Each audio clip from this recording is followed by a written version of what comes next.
E eu quero manifestar aqui, primeiro, a minha admiração pelo senador e professor Cristóvão, pelo conhecimento na área da educação, e se fosse uma escolha pelo plenário, eu teria certeza que ele seria o relator no Plano Nacional de Educação. E ali disse que quero manifestar minha solidariedade com o povo baiano que sofre, né, pela estiagem. Enquanto uns sofrem pela estiagem, outros, né, sofrem pelas as chuvas torrenciais e as enormes tempestades. E isso é resultado das intervenções, né, erradas dos seres humanos na natureza. Então, estamos pagando caro pelos abusos que cometemos.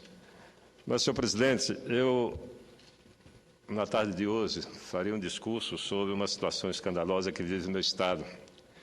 No entanto, eu venho acompanhando uma outra situação dramática, né, e emergente, né, emergencial, aliás, que são os assassinatos no campo.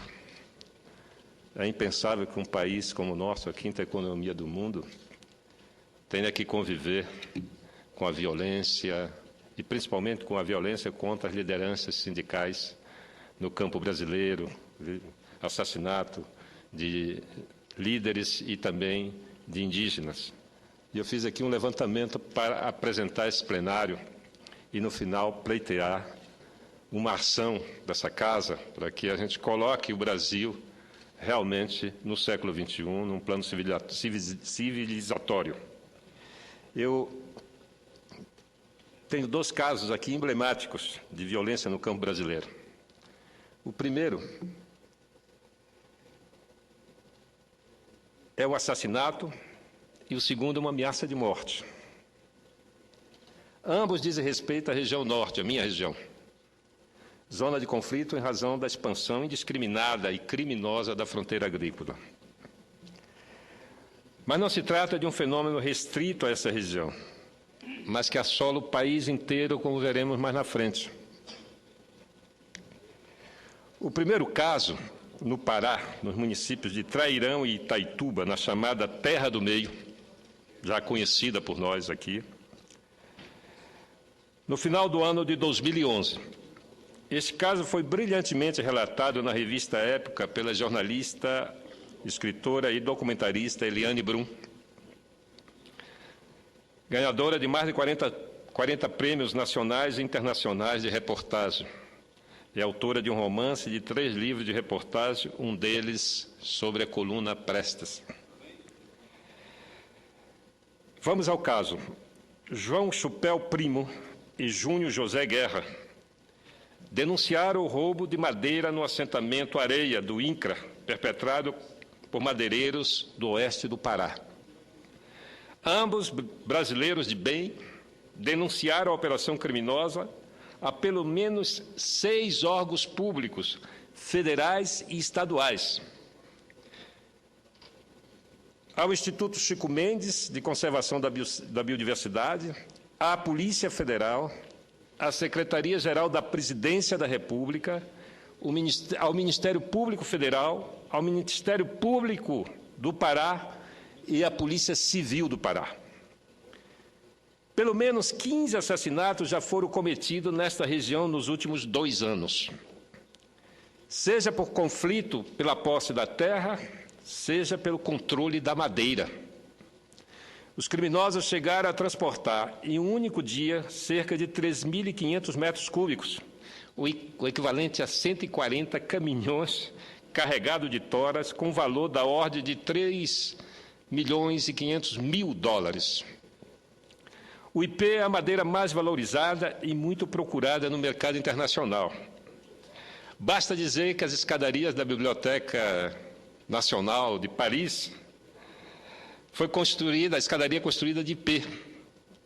Há 15 anos atrás, gerou um grande protesto, não é, por causa do uso desta madeira amazônica nas escadarias da Biblioteca Nacional. No dia 22 de outubro de 2011, João Chupel, depois de fazer a denúncia em 5 órgãos, foi assassinado com um tiro na cabeça.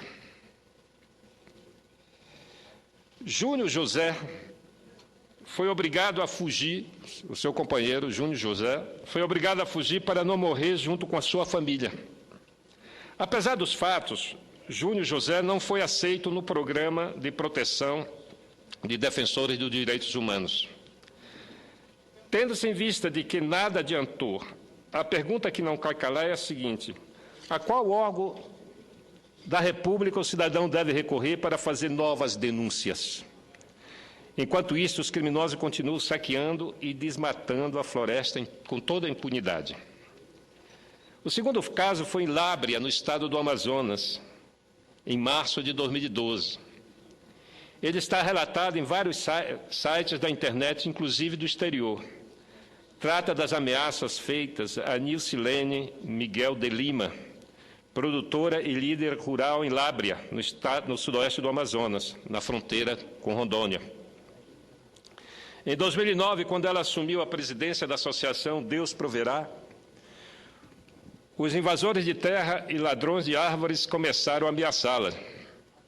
Aliás, o nome do assentamento é uma homenagem ao primeiro líder do grupo, Gedeão, que foi assassinado em 2006. Pelo menos 8 pessoas já foram assassinadas e outras desapareceram. Em maio de 2011, Nilcilene fugiu do assentamento ameaçada por pistoleiros. Adelino Ramos, líder do assentamento Curuquetê, não fugiu e foi assassinado a tiros. Após a morte de Adelino, Nilcilene entrou no programa Proteção aos Defensores dos Direitos Humanos. Ela é protegida por soldados da Força Nacional. No dia 22 de fevereiro de 2012, alguns dias depois de voltar para o assentamento e protegida pela escolta durante 24 horas, Nilcilene encontrou em sua casa um dos seus cachorros de guarda morto com um tiro, uma ameaça nas barbas da Força Nacional. Nilcilene e o marido acham que não é mais possível continuar vivendo no assentamento e terão que abandonar tudo o que construíram. Olha, esses 2 casos merecem uma atitude. Nós precisamos salvar essas pessoas e o Senado pode fazer isso. Nós precisamos chamar audiências públicas sobre esse tema, não apenas uma, mas várias.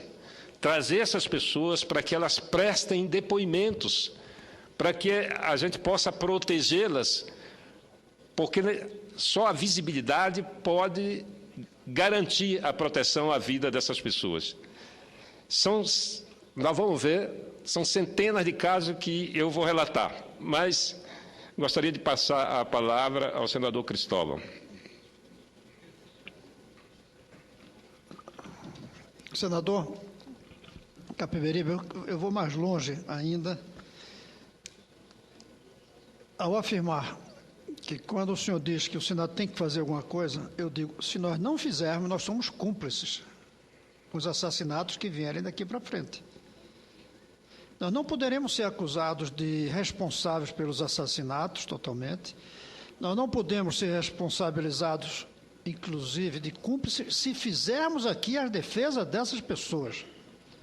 Porque poderemos dizer, nós fizemos a nossa parte, mas se nós não fizermos a nossa parte, nós seremos cúmplices dos assassinatos. Serão assassinados por bandidos, a mando de outros bandidos que não puxam o gatilho, e nós aqui, pela nossa paralisia, seremos cúmplices. Mas, além disso, eu quero dizer que o senhor traz aqui um problema que está sendo esquecido. Há tempo que eu não ouvia falar aqui de um problema real que está aí. E eu aproveito para falar outro. Ontem eu fui com a frente de luta contra o trabalho infantil, da qual eu sou vice-presidente. Nós fomos visitar o presidente da Câmara, Marco Maia, e pedi que ele ponha em votação a PEC, que considera crime trabalho escravo, que toma terra de quem tem trabalho escravo. E ele disse uma coisa que é absolutamente verdadeira: vocês querem que eu ponha, eu ponho. Mas se vocês não organizarem o serviço das lideranças, vocês perdem. Os deputados vão votar contra a PEC que acaba a escravidão, com o argumento de que não está claro o que é trabalho escravo. Eu quero dizer que, durante a discussão da abolição da escravatura, muitos eram contra porque diziam que não estava claro o que era escravidão. Por exemplo, havia parlamentar, a maior parte deles eram donos de escravo, e alguns diziam, mas eu trato bem meu escravo, por que acabar com a escravidão? Vamos acabar com a escravidão do que maltrata, não do que não maltrata. Tem que fazer. Quando a gente fez a lei da ficha limpa, pega muita gente inocente, porque no primeiro momento sai desorganizadamente. É possível que haja problemas em que alguns fazendeiros terminem sendo acusados de trabalho escravo porque estão usando boia fria, que é a única maneira de fazer a colheita. É a única maneira. Isso não é trabalho escravo, necessariamente. Pode acontecer, mas temos que aprovar. E lá o que saiu foi o meu pedido de que isso seja aprovado até o dia 13 de maio. Que a gente não deixe passar o 124º aniversário da abolição sem completá-la. E vamos tentar trabalhar. O seu discurso me lembra isso, porque, além da escravidão, que existe ainda, tem assassinato, que os donos de escravo não faziam, né? Porque quando eles matavam, eles perdiam o capital que eles tinham comprado. Agora, como é camponês, dito livre, se pode assassinar sem perder nada, a não ser a vida da pessoa. Então, o Senado será cúmplice, se não tomar algumas medidas para tentar evitar que essas tragédias venham a acontecer. Muito obrigado, senador Cristóvão. É evidente que o trabalho escravo nos incomoda. É preciso definir com clareza o que é o trabalho escravo. Os trabalhos sazonais ocorrem em todo o mundo, nos países europeus, em todo canto tem trabalho sazonal. Durante um período você trabalha ali, sem carteira assinada, durante um mês de verão, 2 meses de verão. Mas não é o caso nosso. Nós temos trabalhadores permanentes que trabalham sem nenhum direito. Mas, além do trabalho escravo, veja que país nós estamos vivendo, né? Isso aí me parece assim de uma gravidade, né? Trabalho escravo e assassinatos, né? E eu vou relatar aqui. Só no ano de 2010, nós tivemos 1.186 conflitos no campo. Segundo a CPT, a Comissão Pastoral da Terra, o número de conflitos, se o número de conflitos manteve-se praticamente inalterado, o número de assassinatos cresceu em 30%, passando de 26 mortos em 2009 para 34 assassinatos em 2010. Este número inverte a tendência de queda observada desde 2006 no Brasil.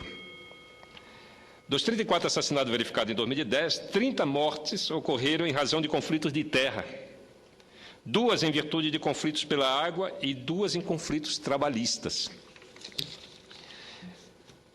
Além dos 34 assassinatos em 2010, foram registrados 55 tentativas de assassinatos. Há que registrar que, nesse mesmo ano, 125 pessoas receberam ameaça de morte em 16 estados da União, 4 foram torturadas, 88 presas e 90 agredidas. Mas, para não ser cansativo, queria apenas relatar alguns casos, por exemplo, com os nomes, porque eu acho importante declinar o nome das pessoas que foram assassinadas em defesa de seus direitos. Porque essas pessoas lutam em defesa da terra, lutam em defesa do meio ambiente, em defesa da floresta em pé, e são vitimadas por isso. Eu vou relatar alguns casos. No Amazonas, em janeiro de 2010, foi assassinado Valmir de Souza, por denunciar sistematicamente o abandono das famílias residentes pela administração municipal. A gota d'água pode ter sido uma entrevista que ele concedeu a um programa de TV de Manaus, na qual fez denúncia. É possível tolerar, né, que uma pessoa seja assassinada porque procurou os meios de comunicação e fez uma declaração? Em Tucuruí, no Pará, em janeiro de 2010, Raimundo Nonato, de 52 anos, liderança rural, perdeu a vida. Em Santa Luzia do Pará, José Valmeristo Soares, assassinado por pistoleiros. Em março de 2010, Pedro Alcântara de Souza, executado numa emboscada por 2 pistoleiros a mando de um fazendeiro da região. Em Pacajá, Antônio Moreira da Cruz, assentado. Em Eldorado do Carajás, Manuel Martins da Costa. Em São Félix do Xingu, Valmir da Silva. e são dezenas de casos só em 2010. Na região Nordeste, não é só na região Norte, em Alagoas, Elias Francisco Santos da Silva, de 31 anos, liderança rural, assassinada por pistoleiro no local em que estava acampado com um grupo de famílias.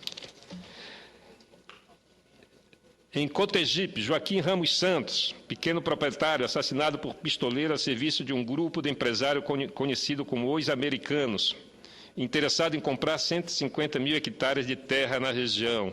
Em Limoeiro do Norte, no Ceará, José Maria Filho, 44 anos, líder rural, assassinado. No Maranhão, em Santa Luzia, Francisco Ribeiro Viana. Em São Vicente Ferre, Flaviano Pinto,